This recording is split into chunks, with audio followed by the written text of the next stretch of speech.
Hey, what's up, everyone? Back for this 12-game Friday slate. Hope you guys all had a great Thanksgiving yesterday, spending time with family, friends, watching some football.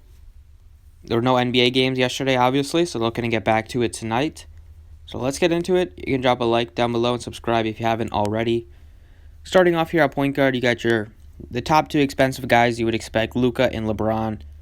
Out of the matchups here, LeBron has a very easy matchup against Washington, but the Lakers, good chance that they just blow this team out. I mean, it's in LA. The Lakers are just on a roll right now. The Wizards struggling basically in all aspects of the game.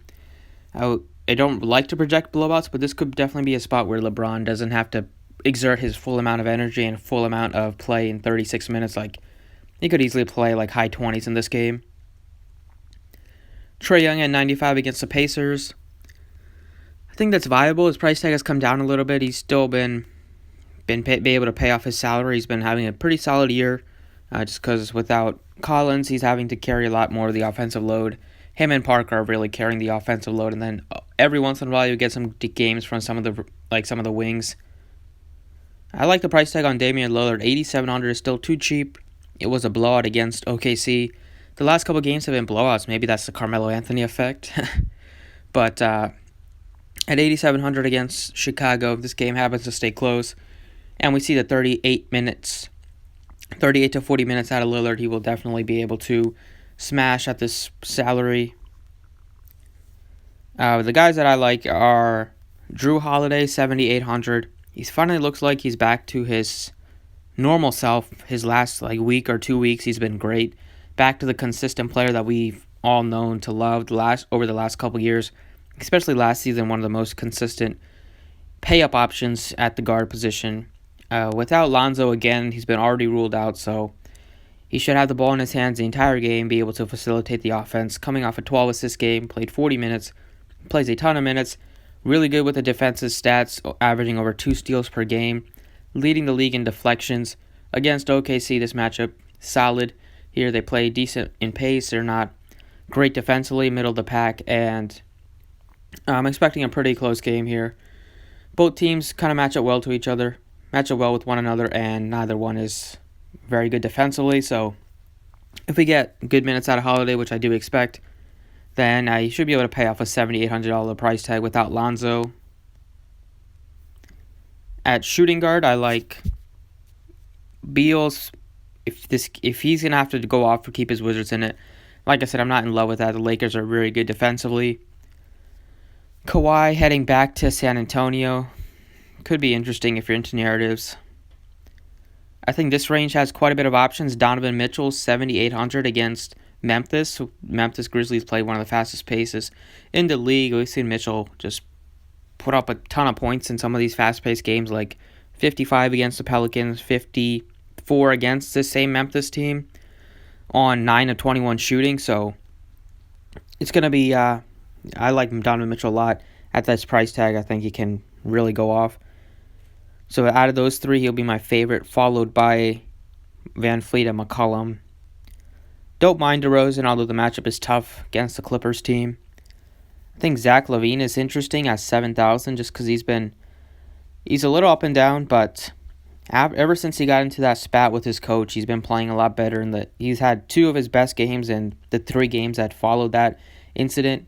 He's going to Portland here. They're still not very good defensively. I mean, they've been able to hang in. They've been able to win the last couple games handily, but they haven't been playing great teams.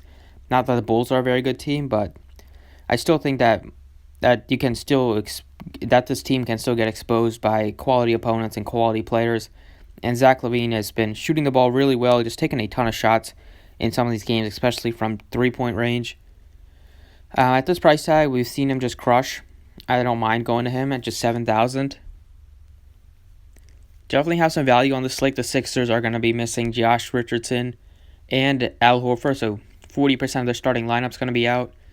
They do have quite a bit of other reserves that can play 20 to 25 minutes, but it's going to open up quite a bit of minutes for probably Korkmaz and Thibault the most.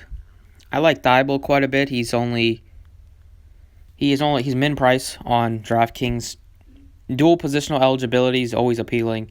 Will probably start. I would expect him to start in this one, and If he plays mid-20s, probably will play mid-20s in terms of minutes, 25 to 28.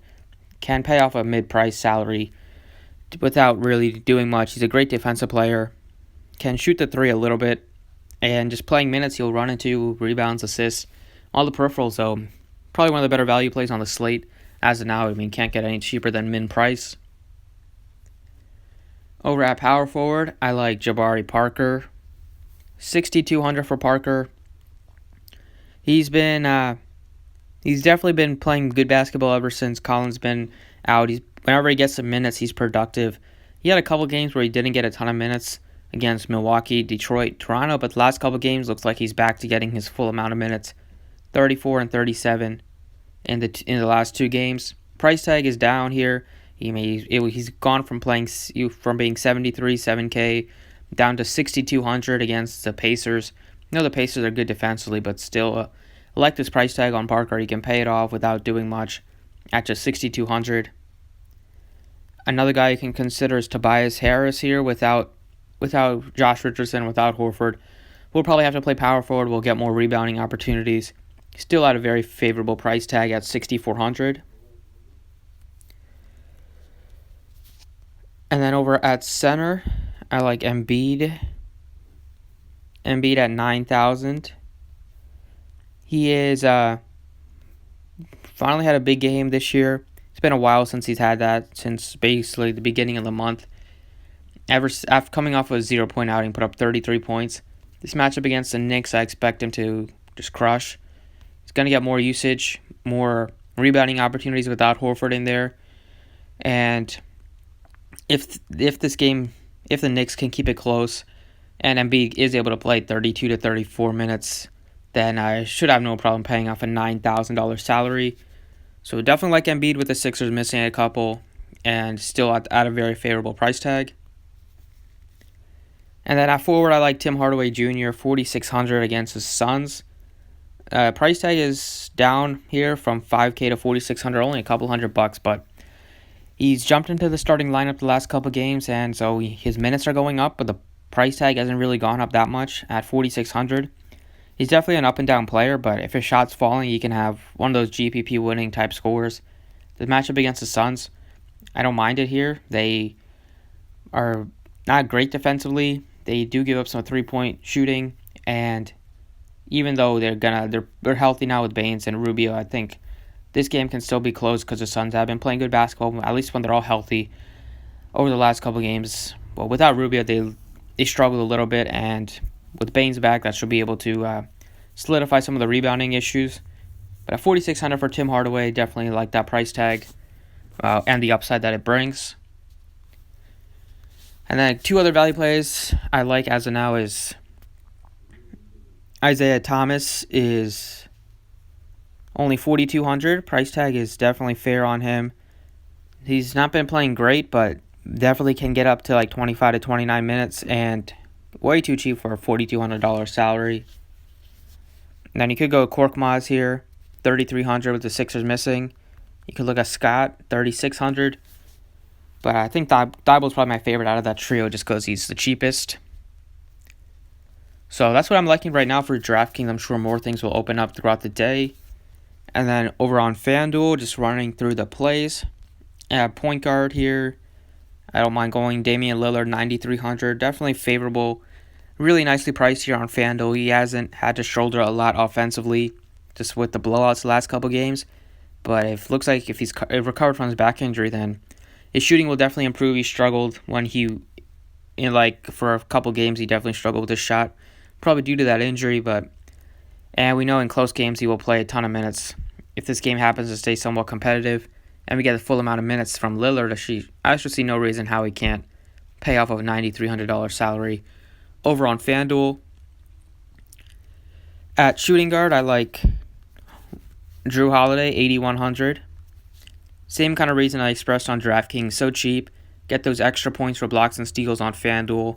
Can pay it off playing a ton of minutes. So 8,000 for Drew Holiday.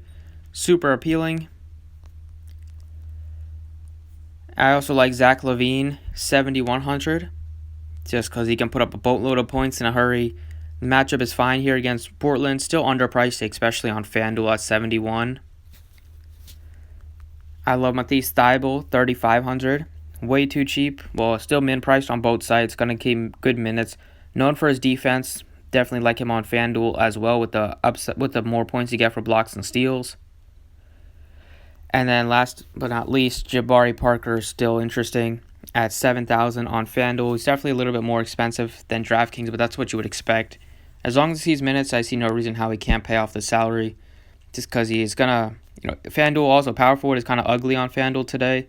Like if you're not paying up, then the mid range isn't great unless we get some injuries. So definitely don't mind going to Parker at 7,000. So that's what I like on both sides for today. Thanks for watching. I appreciate it, and good luck today.